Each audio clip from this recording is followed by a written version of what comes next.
Hello, and welcome to this episode of the Fortnightly Dispatch, brought to you by the Baker Street Irregulars. My name is Steve Doyle, and I'm your host. So here we are again with another episode in our terrific interview series, and I'm very excited about talking to our guest today. Our guest today is Dana Cameron. She's a mystery author whose series of Emma Fielding mysteries have been published and very successfully published, but also adapted into a series of television movies on the Hallmark Channel. Dana's background is also extremely interesting. She is an archaeologist and a researcher and a historian, and she's also a member of the Baker Street Irregulars. I'm just very excited to talk to her today. And so we're just going to get right to it. Without any further ado, I want to welcome Dana to the show. So welcome to the show, Dana. It's very nice to have you here. I'm very excited that you could join us today. Well, thank you for asking me. It's a real honor. Well, I'm very happy to speak to you. I've gotten to know you some in the BSI, and I'm interested to talk to you about your background.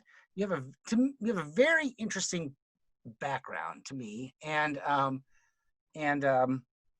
want to talk to you about that. But first, I kind of start this way with everybody. First of all, where are you coming to us from? Oh, I am in Beverly, Massachusetts. It's just north of Boston, just north of Salem. So now we're very wary of all the folks who descend on Salem for Halloween. And there are a lot of people, despite the mayor asking them to stay away. But we have a rule in Beverly that we don't go near Salem during the month of October because it's just crazy. So I can imagine. Yeah. Halloween is one of my favorite seasons. And so the thought of being in Salem for Halloween is really, I get the attraction. I'm just saying. Sure. No, and it's a lot of fun. It's I guess 10 or 15 years ago now that it really became this big citywide event, haunted happenings with the museums and parades and all sorts of activities. But when I lived in Salem, it was always a nightmare because it's basically a 17th century English city or was, of course, 400 years ago. And so the best way to get around anywhere is by water. So the two roads leading in and out are really clogged. So we're just hanging tight, but that's about where we are outside of Boston. That's what I love about those small New England towns. It's the streets are pretty much the same streets that were there. Yep. Way back when. And so they're these narrow, winding. They're narrow. First of all, they're narrow. Yeah. They're not really laid out on a grid, and it's like, what is it? So it's not Midwestern, that's for sure. No. It's funny too because you can tell that the really old streets have names like Dead Horse Hill and Pig Run Lane, whereas the modern stuff is like Heritage Landing and stuff like that. It's like, no, they were a little bit more to the point in naming things back then. It was a little bit more descriptive. So, Dead Horse Lane. Oh, that's so great. Yeah. Well, great. So I think it's always interesting to know where people where the person we're talking to is from. So Dana, you are a member of the Baker Street Irregulars, and you have a very good investiture name. Why don't you tell us what that is? Well, it's I really love it. It's I am invested with the title, the investiture of the giant rat of Sumatra. And I love it, one, because even if you don't know anything about Sherlock Holmes, it's something that makes people ask questions. And, the idea that there's a giant rat of Sumatra and why should I be called this? I at first thought, because of course it's from the Sussex Vampire, that was because I had written a number of vampire stories, so I thought that might be one of the reasons I was given it.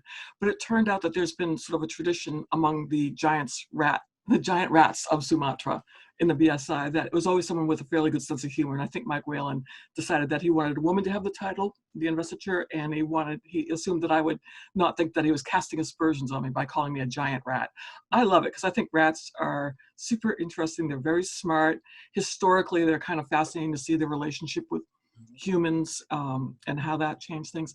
And like I said, I just think it's really cool because it's obscure, it's a little mysterious, it's funny. People make donations on International Rat Day to the rats that look for landmines in my honor, which I think is lovely. And that's something that helps people. What? They do what? No, it's true. There's an International Rat Day, and I think it's in the spring. And there is a couple of organizations that actually, and I can't for the life of me remember at the moment, who train rats to look for landmines because they're smart enough to identify them by smell, but they're not so heavy as that they'll set them off. And you can sponsor a rat or help support this to help clear landmines, which is amazing. And so a couple of people have made little donations in my honor. And I just think that is the best thing ever, because anything I could do to help make the world a little bit better place, I'm all for it. So that is crazy. Well, you know what? I think I might be inclined to donate to that too. So I'll have to. It's a worthy cause. It's a worthy cause. Thank you. Yeah, it's I love that. That is so funny. Well, so you mentioned that you've written some vampire stories. I want to talk to you about the writing because, as I mentioned in the introduction, you are the author of a series of mystery novels, the Emma Fielding Mysteries. Yep. And I know that's a very successful series. I have, Thank you. I've heard, yes, I have, yes, I know it's great. And then, but you've also written some other sort of supernatural Yep. Stories and novels written, it's kind of set in a supernatural universe. And so we'll talk about that. But let's talk about, first of all, have you always been interested in Sherlock Holmes? Oh, it's so interesting because I think I come at Sherlock Holmes a different way than many Sherlockians do. I think I was watching you talk about things with another interview with Karlina Delikova, who's one of my favorite people in the world. And she, I think like so many of us of a particular age, were given the Speckled Band to read in junior high. And I was terrified by this. The idea that there should be this trained snake coming after you and that someone would actually do that was kind of horrifying. But it was just the right kind of horrifying. We were talking about Salem and Halloween before, where I wanted to know more about these adventures because this guy sounded, really smart. And so I started tearing through them as a kid. And it sort of fit in with a lot of my interest in detection, in spies, in archaeology, and that sort of observational aspect. So I really got into that. But it was also an early lesson that I think that in the BBC Sherlock, he mentions no one likes a smartass. And so when I was in school, I'd say, oh, you were born in July and this, that, and the other thing, because I'd noticed a birthstone ring or something. And they were like, how did you know that? That's crazy. And I tell them and they just get really annoyed. So I learned not to do that as much, I think. I still can't help it. But then I went to school in London for a year when I was 19 and sort of being alone and on my own and sort of a romantic bent of mine, when it was very cold and bleak out, it was a lot of fun to rediscover the stories and sort of see London through that lens. And then later that'd be very interesting to actually sort of be reconnecting with it there. Mm-hmm. In where it happened. That's an interesting and for Americans probably a unique experience. Yeah, it was one of these things. I had lots of homework and research and everything, but my landlady her husband had a copy of the complete stories and novels. And so I sort of borrowed that from him, was tearing through it. It was kind of fun to walk around and then see references to different places on the plaques they have in London. And I got quite a bit engaged, or a different way that way. But I also started reading a lot more mysteries, and I realized, okay, these aren't mysteries. They're crime stories. They're adventure stories is really what they are. And that gave me a different angle of looking at them when I began writing mysteries. So, and then this was all sort of reawakened with the BBC Sherlock series, just because of the relationship between John Watson and Sherlock Holmes. I think that was, if there are other weak points in the series, that is not one of them. That is really the strong point, that chemistry. I actually think in that series, that is the strength of that series. Yes, absolutely. But since then, I've gone back and have really delved into the the series that was on Granada. Oh yeah, the Jeremy Brett series. Jeremy Brett, who is wonderful and nervy, and I really appreciate them. I tried watching them when I was younger, and I never got them. And now looking at character and motivation and developing that looking at it as a writer, it became, oh, I get it now. I see what's going on here. And it became this thing. It's like, why do these two gentlemen who are well-educated, reasonably well off in terms of their background, not maybe a little cash poor at the beginning, but why are they spending all their time working with the lowest of the low in terms of the criminal classes, whether they're wealthy or poor? Why are they investigating these dark happenings in Victorian London? And I sort of, as a writer, became much more engaged at that point in thinking about those motivations, because to me, that's very noir. Well, that's very interesting. I mean, it is. I would agree with you. Mm-hmm. And I think to see that sort of accurately portrayed, like in the Granada series, is kind of a revelation, right? You're sort of like, oh, I'm seeing this in a way that I perhaps didn't see before. Sure. And yeah, that's so interesting. Well, that's what I like, is that every time I come back to the canon, I figure out something new, or I find another angle that I like to explore, because the more familiar you get with it, the more you start putting elements together. And it's fun to play around with that in terms of doing research into Victorian history and material culture and things like that. So I think was it Betsy Rosenblatt at a dinner back in probably 2014, 2015 or so. And she said she's not one of those people who has that encyclopedic memory of it, but every time she goes back, she learns something new. And I'm like, yes, thank you. That's the way I come to it too. I stopped taking quizzes and puzzle and that sort of tests when I was in graduate school. So I really, I'm not the one you want to have on your quiz team, but in terms of thinking in a larger picture. Don't pick me. Okay, there you go. See, we all have our strengths. We all have our different ways of coming at it, and I think that's one of the fun parts, is seeing how people relate to the stories, to the characters, to Arthur Conan Doyle, to BSI members too. You're talking to Ray Betzler and Starrett and his studies in Starrett and everything, and that's another fascinating thing, because I would not have learned about. Well, it's so interesting that the BSI has been around so long and it's been so populated with such interesting personalities that it's almost like the BSI itself becomes an object of research and study after a while. That I find it fascinating. Yeah, so it's a cultural creature, It is. It absolutely is, and it sort of anchors and defines, and even sort of in some ways still points the way in the larger Sherlockian universe. I mean, I know there's a lot of Sherlockian activity that happens outside the BSI. Rightfully so. Yep. But the BSI was here first, and so there's sort of a de facto thing about the BSI, and it is kind of a it is kind of a thing that people are interested in. So interesting. So I want to talk to you about your personal background. Dana, when I first met you at a BSI, I know you don't remember this, but I do. I was like, hey, I know who she is. That's Dana Cameron. She's that mystery author. I remember it was at a BSI cocktail party, one of many. And well, I was to say, which one, golly? Yeah, I know, right? I can't tell you which one. It was, but I do know it was at a cocktail party. And so it's like, but I didn't know at the time. I knew you were a writer, and I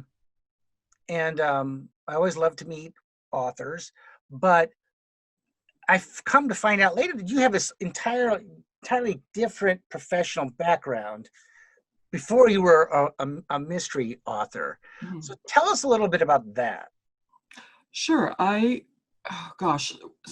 wanted to be an archaeologist since I was 5 years old. And what's really strange to me is that I wanted to be a writer when I was 5.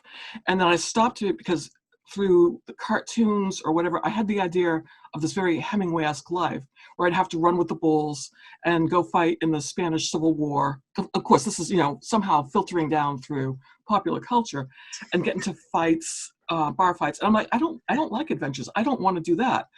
I'll become an archaeologist. So by the time I was 10, I figured that out. And it really just does suit me to the ground, because it's an excuse to study everything and anything. I have studied quite a bit of Rome and Britain, but my main, and a bit of the Vikings.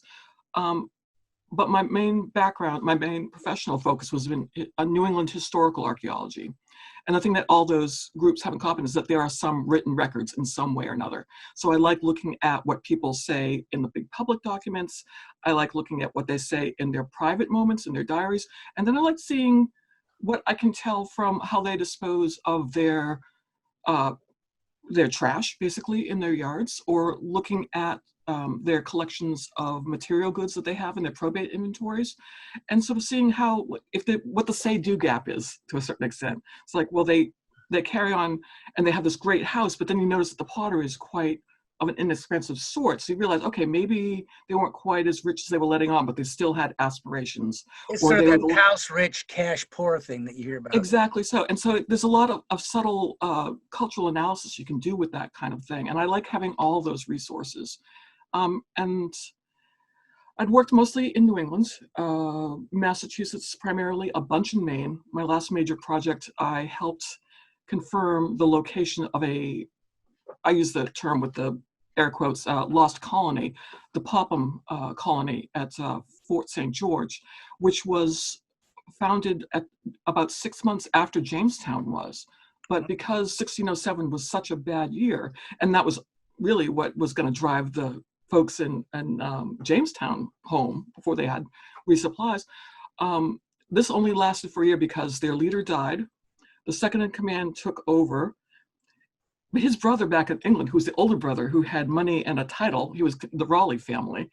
His brother died, so he says, okay, you guys, you stay here, mind the fort. I'm going home where it's civilized. I can live in the big house and have lots of great food. And guys, carry on. Yeah, good job, folks. But they said, no, you're not. And the winter was so brutal that it just was too much for them. So they all decamped. And so we had this perfect little time capsule of 1 year, 1607 to 1608. And we didn't get much in the way of grand artifacts, but what we did, we could date very, very precisely. But most of my work, sorry. I said it's so interesting. It's amazing because you could see that, okay, mostly it's an expedition, exploratory, colonizing, but then you'd see that they were maintaining their status, like the Admiral's house and such. They had very high quality material, like jet buttons and beautiful wine bottle glass. And you start to think, it's like, wow, they really were not letting down their status at all. They were roughing it, but they were doing as much as they could to maintain appearances. So even in this early 1607 colony, they were like maintaining class distinction and economic. As much as they could. Wow. Yeah. But most of my work before that has dealt with studying families who were merchants in Massachusetts in particular.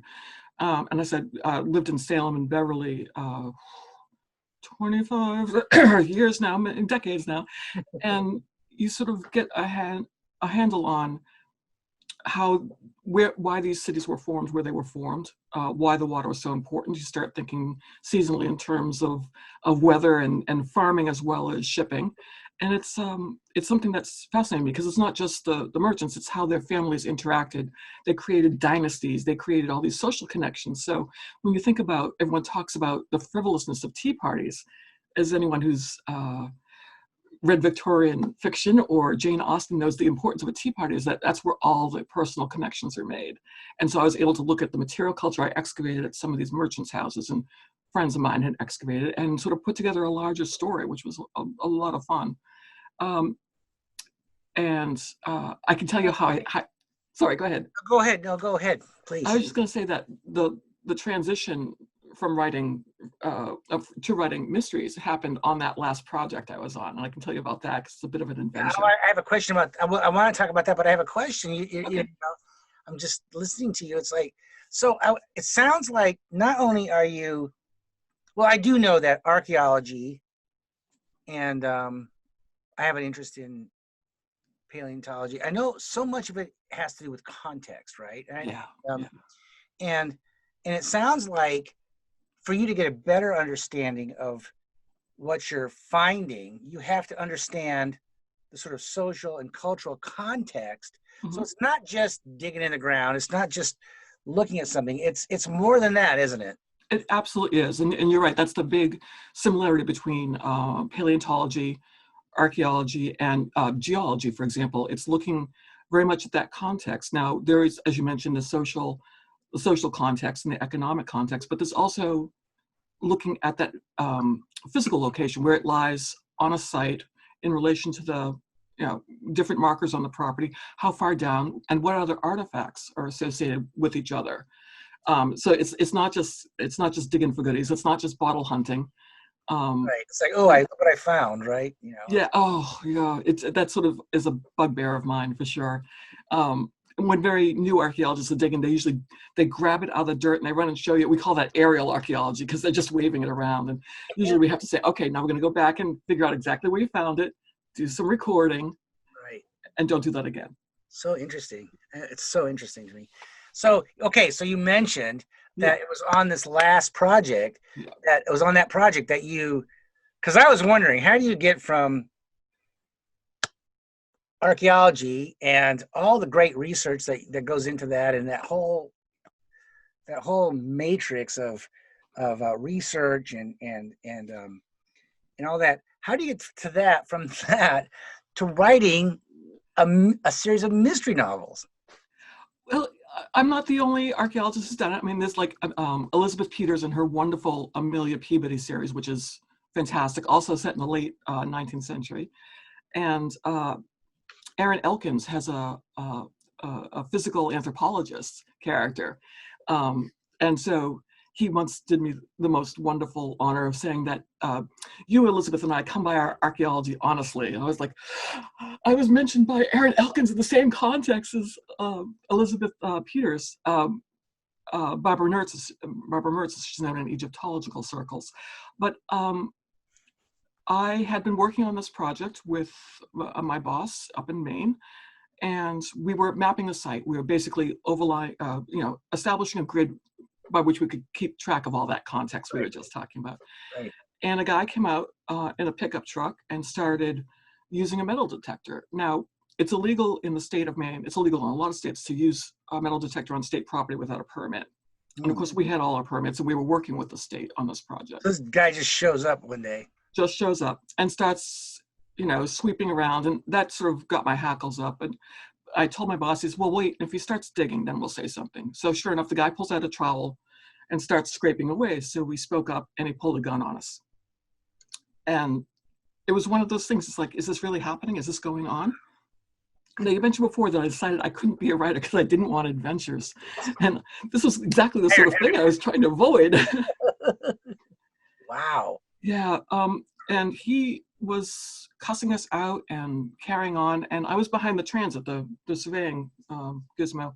And there's not a lot of room to hide behind a transit, the scientific device, and on a tripod. And so I'm thinking, do I run into the woods and take off?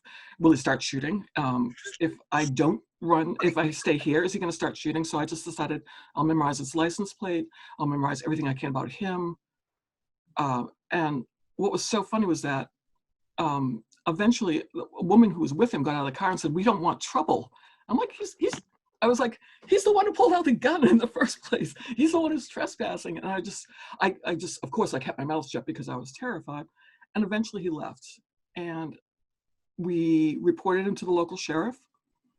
And I gave him all the information I had. They knew who he was because he was a local who had become a snowbird and would go and look for, apparently was looking for artifacts to sell. And if he knew anything about where we were digging, he wouldn't find anything that was worth any money at all.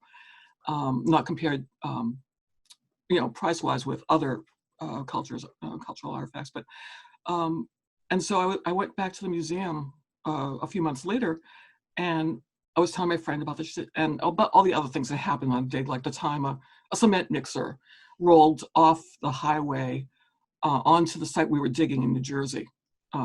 If we hadn't been having a late lunch, we might have been killed. And about falling off of cliffs and all this weird stuff, like my friends getting shot at because they were digging in the Midwest and they got too close to someone's still. And she goes, "Oh, hey, don't mess with someone's whiskey." No. I hear you. I am all for that. However, don't shoot the hapless archaeologist who is just trying to dig a hole. Relax. Yeah. Oh gosh. But She says, "Oh, this doesn't happen to people." I said, "Oh, apparently it happens to me and my friends all the time." She goes, "No, it doesn't happen to normal people. You need to write a book." And boom, it was at that point that all of the mystery books I've been reading for years and years, my inclination to write, my observation of how people act and behave and communicate with each other, all sort of like came together after 12 crummy drafts. I had one good draft of the first of the Emma Fielding mysteries, Sight Unseen. And from there, I took about 10 days and went to the Breadloaf Writers Conference in Vermont, in Middlebury, met my first agent and got a contract. And that was, it sort of worked out. Hey, Dana, let's take a break. We have to get a word in from our sponsor.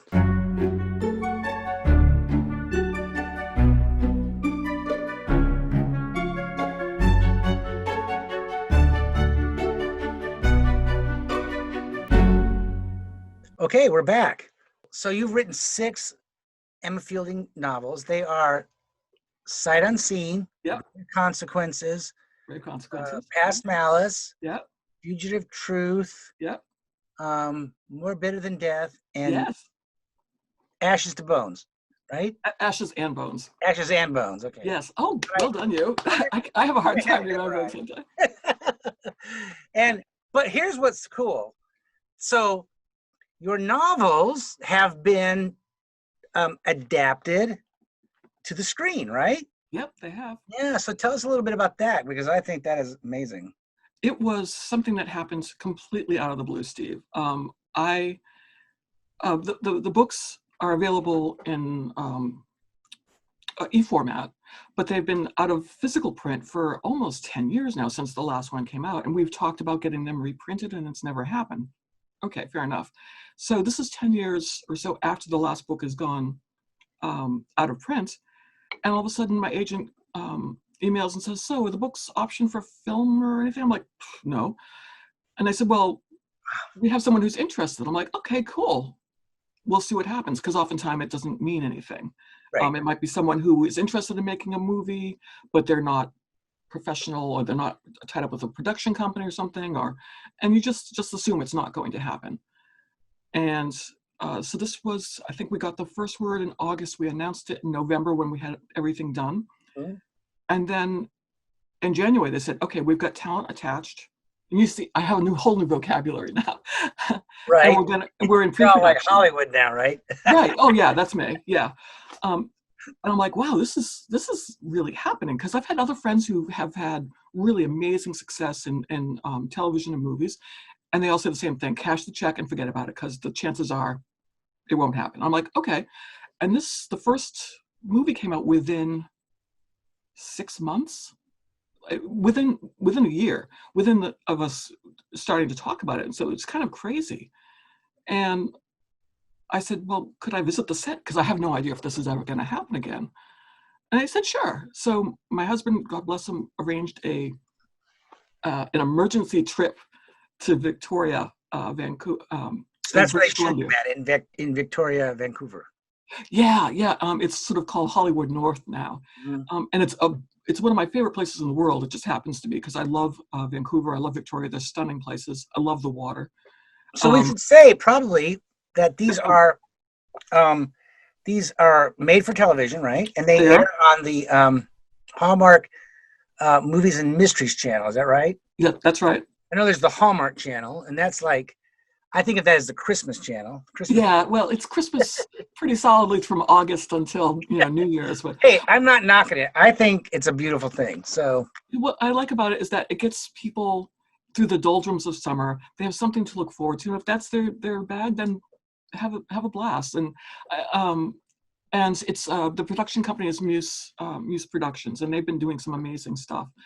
And they were super kind to let me come out, because basically the screenwriter is really the most important element of the writing part, because I had nothing to do with that. Mm-hmm. It was adapted from my work, and but it was really cool to get to see how these things get made. I was fascinated.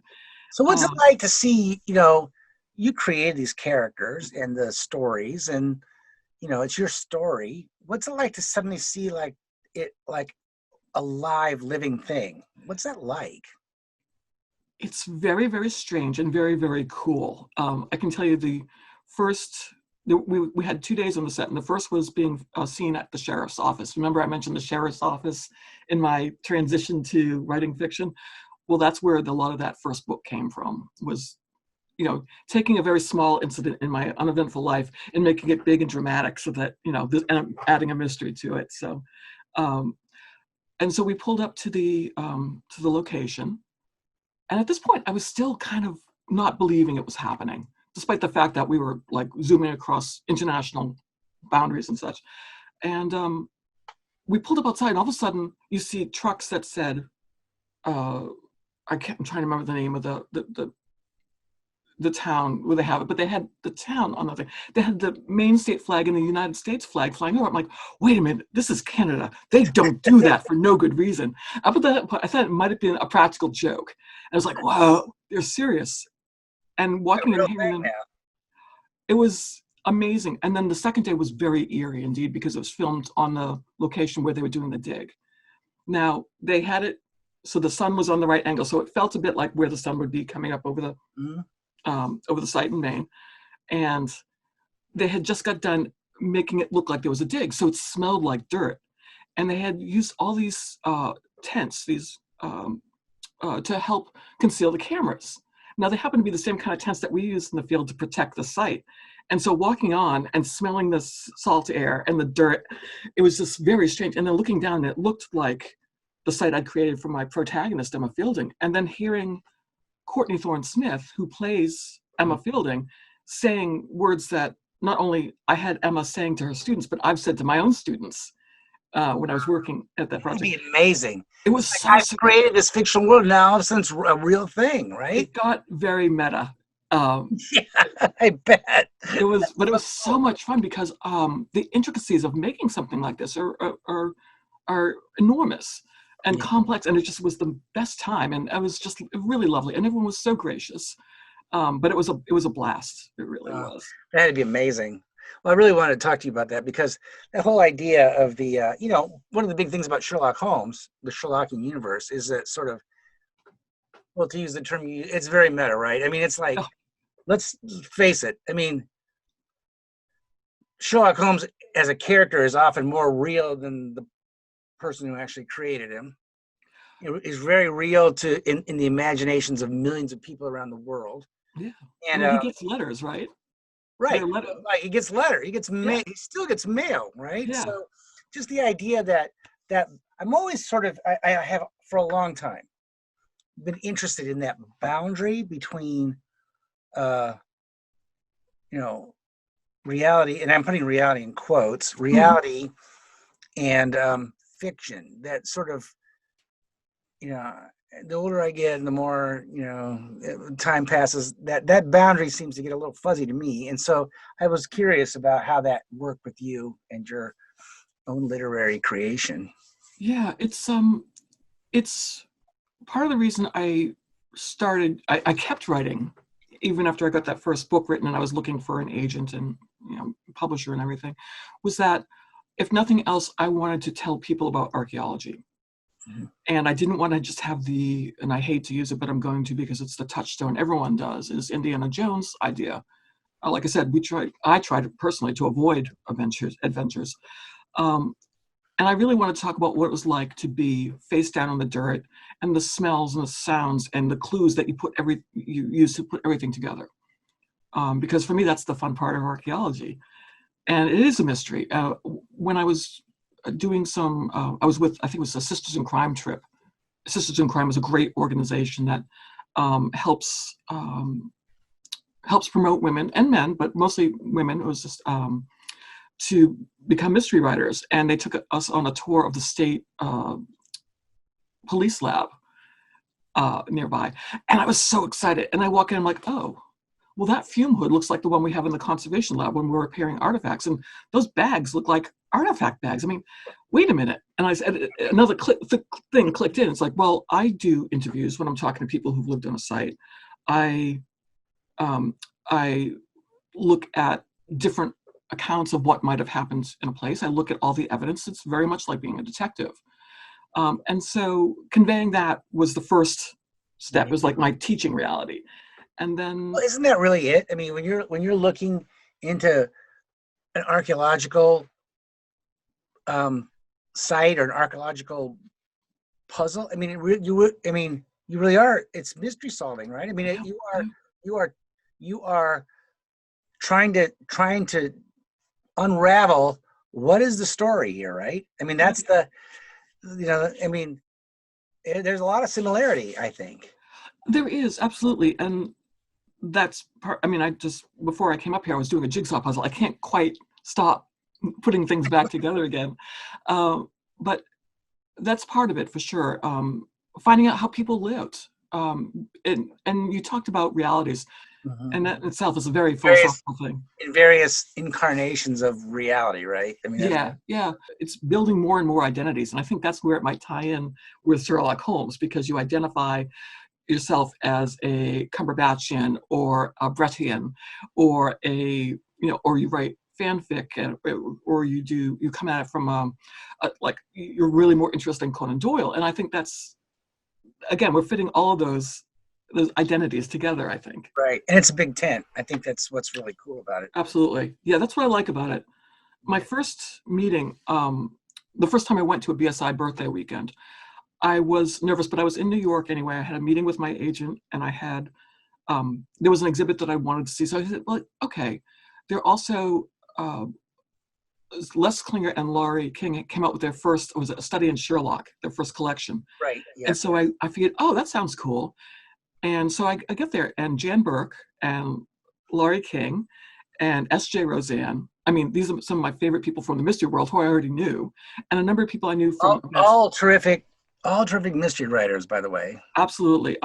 It was like showing up and seeing the Avengers standing in front of you. It was like, and then you realize that I'm like, oh, I've got all these friends like Jacqueline Morris and other folks who were going to the mystery conventions quite regularly. And I'm like, oh. And so then I met some of the younger folks, like I think Crystal Knoll and Heather Holloway were a few of the first. And we started talking about Doctor Who and how that related to this and that and the other thing. And I'm like, why? These are my people. Why am I not here? And so where have I been? And the great thing is, like, yeah, I got a bunch of books signed by all those wonderful authors. And Neil Gaiman was there, and I actually pulled out a copy of a Batman comic that he had written. So it's like you have the world's greatest detective and the world's only consulting detective. And it's like, that sounds like a great weekend. It was transformative for me. It became a staple right then and there. Yeah. Isn't that something? So that's a good transition. Let's talk about our community for a bit. So, I love to hear what you just said, your story, because, I've mentioned in previous podcasts with other guests, I've been going a long time. I mean, I'm a 25 quarter century veteran of the BSI weekend. Wow. So I know, right? So, Mazel tov. Yeah. I know. I'm old. So anyway, I started young. So there you go. You were a babe in arms. I was a baby. So anyway, but I love, one of the things I love about the BSI weekend is that I will, you'll be there and you're going to multiple events. I mean, there's official BSI events, but there's other things all around it. Mm-hmm. And there's these social times too. Yep. And you'll see somebody and you'll go, this is how I saw you, by the way. I was like, you see somebody and it's like, I will end up knowing her, and you just know it because, you welcome new people, right? It's like, oh, it's like a big family reunion, but we got a new family member coming in, and that's how it is. Yep. And whether you're going to BSI, whether you're going to the dinner or not is relevant. It's like you see, and you may not talk to them that first year, but the second year it's like, hey, who are you? And that's how it goes. And next thing it's like you're in the family, right? You can't, and so I loved hearing your story about and it is kind of transformative when you go. It is. Yep. What I love too is that in addition to that, I really got involved with a number of the scions and the event, the scintillation of scions. Jacqueline invited me to present there, I think, gosh, it was a while back. I don't remember exactly how back. And I was nervous because I think a lot of people have an idea of what Sherlockians do. Like there's a lot of puzzles and you get quizzed on how much you know. And like I said before, I would fail all those quizzes. My brain doesn't work like that. But if you want to talk about associating Victorian dress and this and that and the other thing, and then looking at it, I'm your girl. And so I sat down and I started talking about something. Oh, I had a sticker on one of my notebooks, and it referred to some of my vampire and werewolf stories. So a couple of folks were asking me about that. So we started talking about vampires, and we started talking about Victoriana, and I got to know, Mickey Frumkin and Susan Rice talking about brown liquor, because we like, well, what do you have in your glass, and what do you have? And all of a sudden, it's like, well, I get to talk. There's so many people here who know interesting, fascinating things, and they're all experts in something else. They all have other lives. And they're very good at those other lives. And that was the most amazing thing to me, is that you can run into so many experts or devotees or just people who know really cool things, whether it's about, the 19th century world, the 20th century world,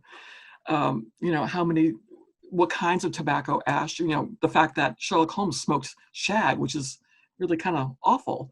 And as opposed to, all these other things. It just was it was wonderful to me that you could talk about anything in the world, everything in the world. That's one of the things I love about Sherlockians. It's like, like new Sherlockians think, oh, these Sherlockians they're just going to be like the experts of every detail of, no. But what is true is that Sherlockians are interesting people. Yeah. And generally speaking, happy to make conversation. They're sociable too, and that's the reason I kept coming back, was that the welcome I felt in the community, not just BSI, but the larger Sherlockian community and the Scion communities, was that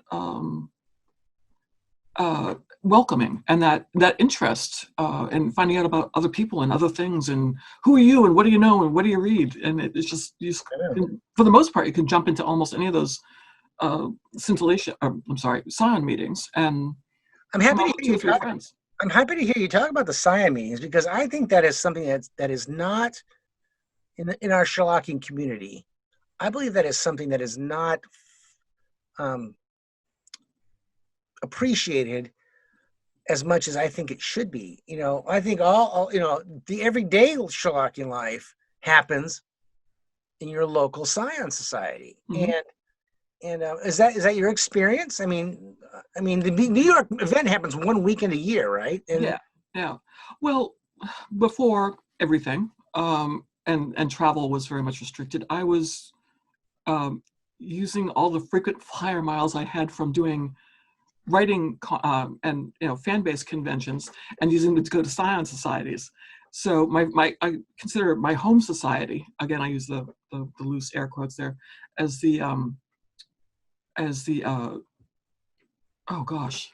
Washington D.C., the Diogenes Club, right? Because I met Michael Quigley fairly early on. I think we both started visiting, going to the weekend about the same time, and we both had an interest in espionage and how Sherlock Holmes might be involved with that.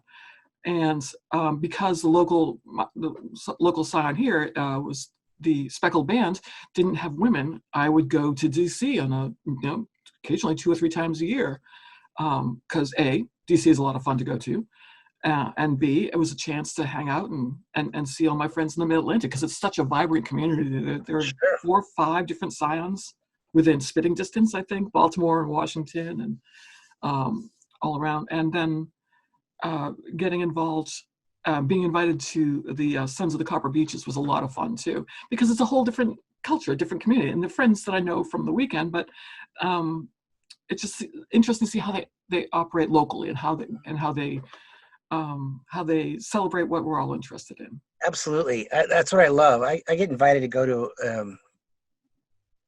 various science societies around the country, and I go as often as I can because for the very thing you said, we have a united love of Sherlock Holmes. There are some similarities, but culturally it's different, and it's I don't know. It's just I don't know. It's the same but different. Yep. It's a wonderful thing. So I would encourage our listeners out there, if you're not involved in a science society, find one. I mean, it's like I said, all the daily, everyday Sherlockian activity happens in your local science society. So people give great papers.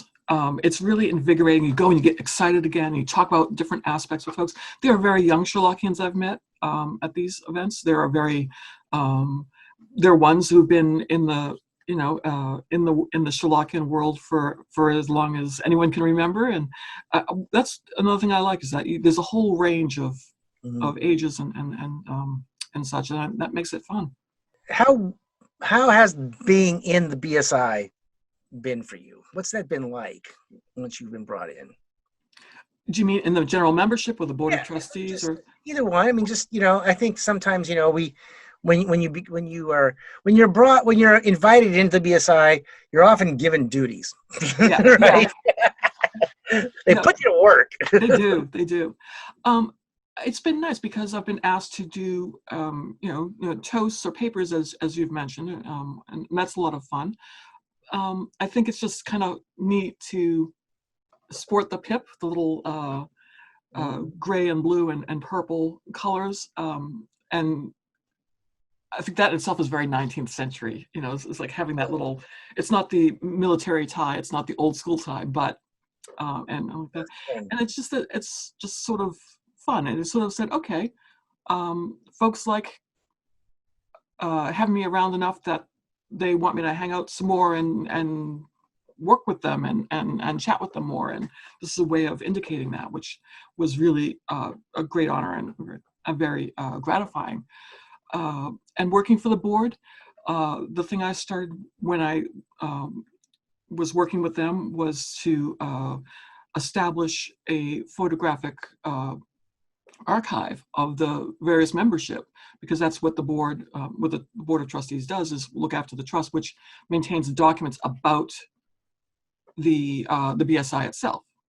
And I say that not because you don't know about this, because of course you do, but just so that other folks know. And so it was something I thought I could do, because in terms of thinking about history and keeping archives and such, I had some talent in that direction, so I could lend myself to that. And you just see how much work it is maintaining an organization of this kind of size and everything, and it gives you an appreciation for that as well. It doesn't just happen. It doesn't just happen. That's another thing I've learned, is that if someone says, oh, I have an idea, let's do this, they will kick in and get that started. There are great volunteers, a great spirit of volunteerism amongst Sherlockians. And I like that. I think that's, someone has strong enough ideas, like we need to make this happen, and they figure out how to do it. Then, these are people who are going to work to make our local Sherlockian community, our greater Sherlockian community, our world a better place. And that's really lovely they're lovely people to be around when they have that kind of commitment. Yeah, I agree. I mean, and I do think it filters all the way down from the BSI, all the way down through our society, down to the local level. I think it's a big continuum. And oh yeah. And it's nice when, and there's usually someone to step in. I mean, I'm a member of ASH, the Adventures of Sherlock Holmes, as well, which I love. And recently I mentioned Crystal Knoll and Heather Holloway. They've recently taken over the editorial roles on the Serpentine Muse. And so it's another generation taking over and shaping, and I think that's terrific. It really is. It really is. Yeah, it really is. Well, now, one last question, and then we're almost out of time. Can you believe it? It's gone by so fast. Oh, it has. Yeah, gosh. No, it's crazy. So, do you have I know they're doing 3 movies on Hallmark. Is the third one out already, or is it coming out? No, the third one is out. We have reason to believe, fingers crossed, knock on wood, scare away the demons and everything. That there will be a fourth, because that was scheduled to get underway about March of this year, and so obviously that Perfect wasn't time. going to happen. Yeah, but there are three, and they are named for the books. There's Sight Unseen. There's Past. Is it Past Malice? There's Grave Consequences, and I think there's Past Malice. And I think the next one they might work on, again, fingers crossed, is A Fugitive Truth. Okay. Which is one of my favorite books personally. But each of the movies has been kind of neat and special, because like the first one was very, very much true to the book in a lot of ways. And the second one, I really liked the way the character was being developed. And the third one, it was just this a totally different critter, but it had all the things that I would want in the story. So I've been very happy so far. Well, that's great. Well, Dana, we are out of time. That's it. We're out of time. Okay, we'll stop. Thank you so much. Thank you, Steve. It's been so great. It's such a treat. And I look forward to seeing you in person sooner than later, hopefully. Yeah, fingers crossed it'll be sooner. Yes, fingers crossed. So take care and watch for Hallmark. Go to the Hallmark. Oh, trust me, you'll know. Buy the books. That's the other thing. Yes, please. I appreciate that. Okay, Dana, we'll see you. Take care. Take care, Steve. And that's it for this episode of the Fortnightly Dispatch. This is our next to last episode before we take a hiatus over the holidays. We have one episode left, and you will not want to miss it. I just want to say thank you to everybody. It's been a wonderful season of the Fortnightly Dispatch. And I think we have been able to bring a really terrific lineup of guests to the show. I'm so grateful to them. Your continued support of the show is amazing. Your comments and your feedback is so welcome, so gratifying. Seriously, I'm not exaggerating. It means everything. Very grateful. And so we're kind of getting to the end of the first, what I'm now calling the first season of the Fortnightly Dispatch. And I just want to say, tune in next week or 2 weeks from today. And we'll see you then with another terrific guest.